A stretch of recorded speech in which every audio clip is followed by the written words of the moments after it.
샬롬! 전도서 11장 4절 풍세를 살펴보는 자는 파종하지 못할 것이요 구름만 바라보는 자는 거두지 못하리라. 때는 하나님이 정하신다. 어떤 이것에 관한 어떤 신약 예수님의 어떤 말씀이 있습니다. 마가복음 11장 12절에서 22절인데요. 예수님이 하나의 일화예요. 이 무화과 나무를 저주하신 사건이거든요. 12절 이튿날 그들이 베다니에서 나왔을 때 예수께서 시장하신지라. 시장하다는 게 뭐예요? 배고프다. 예수님 배고프셨습니다. 예수님 졸리셨어요. 예수님은 몸을 가지고 있었습니다. 화장실도 안 가셨다고 생각할 필요가 없어요. 화장실 가셨습니다. 사람이었어요. 사람의 몸을 입고 오셨어요.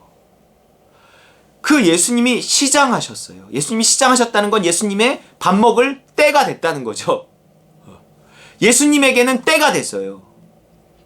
그런데 그 배고픔을 채워줄 사람은 아직 때가 되지 않을 수 있잖아요. 그러면 내가 아직 당신의 배고픔을 채워줄 준비가 안 됐습니다. 아, 그러냐? 근데 기다리겠다. 이를 예수님이 그 사람에게 맞춰야 되나요? 아니면 그 사람이 어떻게든지 예수님의 때에 맞춰서 먹을 걸 가져다 드려야 되나요? 오늘 그 얘기예요. 예수께서 시장하셨어요. 멀리서 잎사귀 있는 한 무화과 나무를 보시고 혹 그 나무에 무엇이 있을까 하여 가셨더니 가서 보신즉 잎사귀 외에 아무것도 없더라. 이는 무화과의 때가 아님이라. 바로 이 때, 무화과의 때에 관한 말씀이에요. 이 사건의 핵심은 때는 누가 정하는가? 무화과의 때가 아니에요. 아니, 이것은 자연 섭리예요. 아직 무화과가 열매를 맺을 때가 안 됐다는 거예요. 저 사과나무, 배나무 봄철에 가갖고 열매를 거두면 되겠습니까? 요구하면? 그런 거예요. 그런데요, 예수께서 나무에게 말씀하여 이르시되, 나무한테 이렇게 얘기해요. 이제부터 영원토록 사람이 내게서 열매를 따먹지 못하리라. 저주를 하십니다. 저주. 여러분, 하나님이 저주하면 어떻게 될까요? 열매가 없어집니다. 점점 더 마르고 시듭니다. 저주가 뭐예요? 하나님에게서 멀어지는 거예요. 하나님이 공급하시는 그 양분이 줄어드는 겁니다. 그러면 점점 시들다가 결국 죽어버리는 거예요. 그것이 사망이에요. 그것이 저주입니다. 어떤 사람이 이런 저주를 받을까요?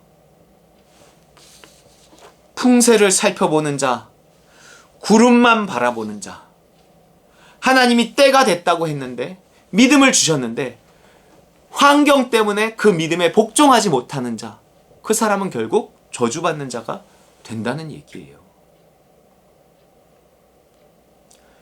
마치 아주 예수님이 괴팍한 성격의 소유자처럼 보여요.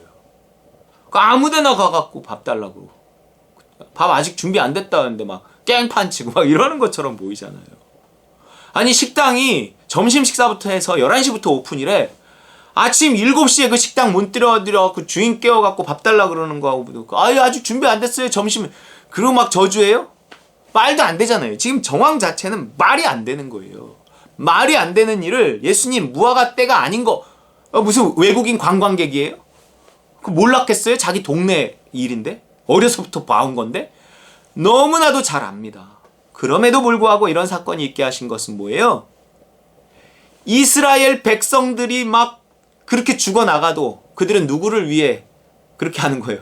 우리 이방인의 구원, 우리 물론 유대인의 구원도 결국은 있겠지만 우리들의 구원을 위해 그들이 하나의 본보기가 돼서 구원이 무엇인지 이스라엘의 출애굽을 통해 그들의 역사를 통해 그 피비린내 나는 그들의 어떤 고달픈 역사를 통해서 우리에게 무언가를 계속 보여주고 말씀하신다는 거예요. 본보기 삼으시는 거죠.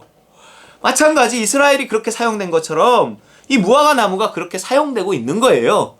이것은 하나의 우리에게 뭔가 메시지와 교훈을 주시기 위해 이 사건이 있었다는 거죠. 예수님이 뭐 성질이 안 좋아서도 아니고 무식해서도 아니에요. 예수님이 이걸 통해서 우리에게 뭔가 깨닫고 알게 하시려고 그 사건을 성경에까지 기록되게 하셨단 말이에요. 뭐가 이렇게 중요한데요? 때는 네가 정하는 게 아니라는 거예요. 예수님이 배고프시면 그게 때예요. 예수님이 요구하시면 그게 때예요. 예수님이 때가 됐다 그러시면 그게 때예요. 내가 나 준비 아직 안 됐는데요. 우리 애들 좀 결혼 좀 시키고요. 나 대학 가고요. 나 좀 직장 좀 자리 잡고요. 나 좀 이 빚 좀 갚고요. 나 좀 이렇게 뭔가 좀 자리를 잡고요. 내가 좀 마음의 준비가 돼야죠. 지금 내가 뭘 한다고 말입니까? 지금 바빠서 안 돼요. 지금은 물 들었을 때 누워줘야지. 지금은 안 돼요. 나중에 나갈게요. 나중에 할게요. 계속 이러고 있다는 거예요. 그럼 나중에 있을까요? 아니에요. 하나님이 콜링하실 때, 하나님 기회 주실 때, 하나님 요구하실 때, 그때가 기회입니다. 그 때를 놓치잖아요? 저주받습니다. 때를 놓친 자 점점 시듭니다. 그 영혼이. 그리고 어느 날 어떤 일을 통해서 쫓겨납니다. 잘랐습니다.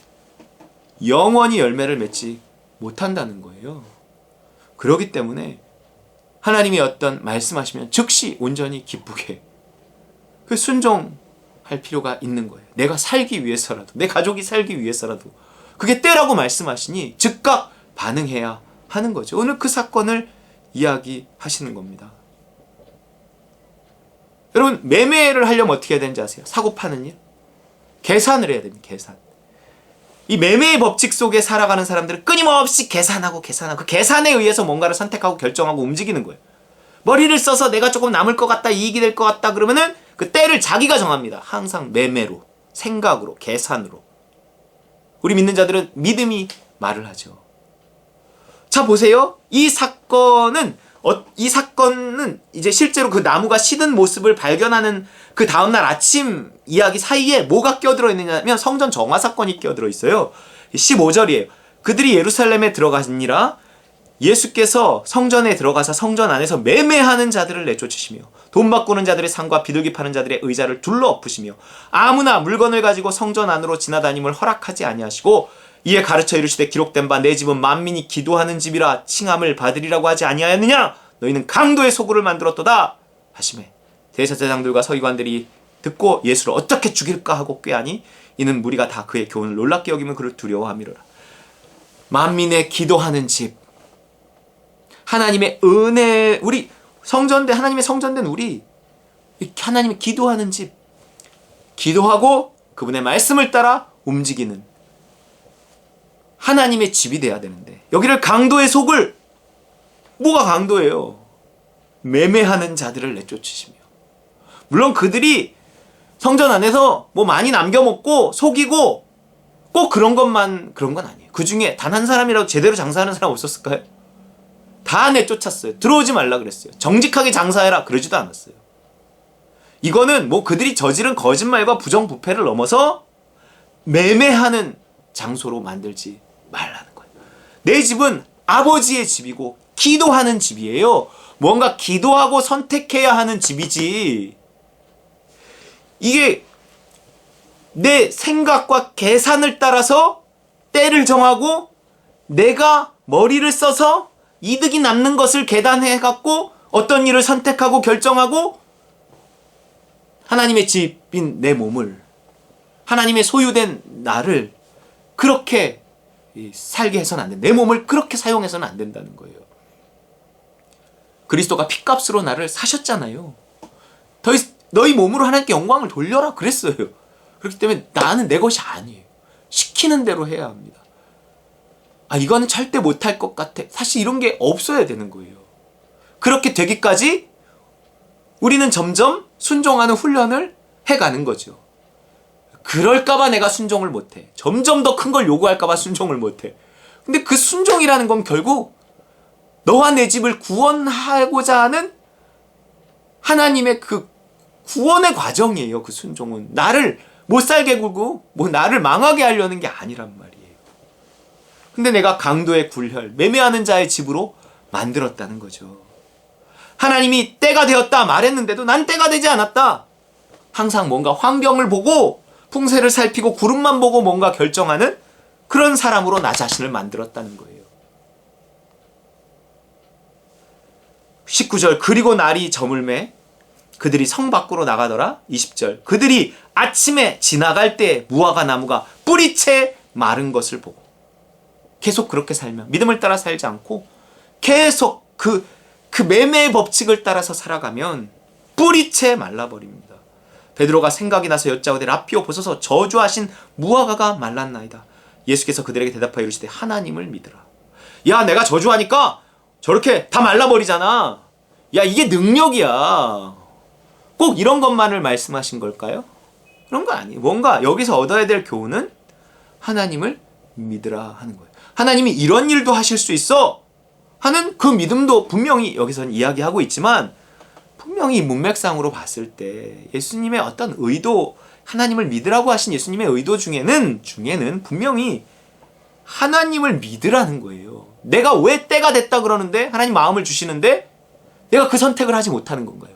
하나님을 믿지 못하기 때문입니다.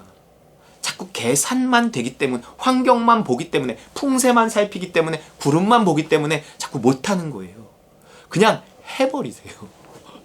미쳤다는 소리를 들어야 된다니까요. 해버리는 거예요. 그냥 해버리는 거예요. 나는 하나님을 믿는다. 그냥 확 뛰어내려 버리는 거예요. 이런 얘기가 참 듣기 싫을 수도 있겠지만, 그러나 거기에서 우리가 하나님의 살아계심을 경험하고 하나님의 능력을 경험하고, 그러면서 우리는 신에게 가까이, 하나님께 더 가까이 가는 우리 인생의 궁극적인 목적을 이루게 되고, 그것이 우리에게 진정한 행복과 안식을, 열매를 가져다 줍니다. 여러분, 이 구원받아 누린 저 여러분 되시길 주의 이름으로 축원합니다.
다시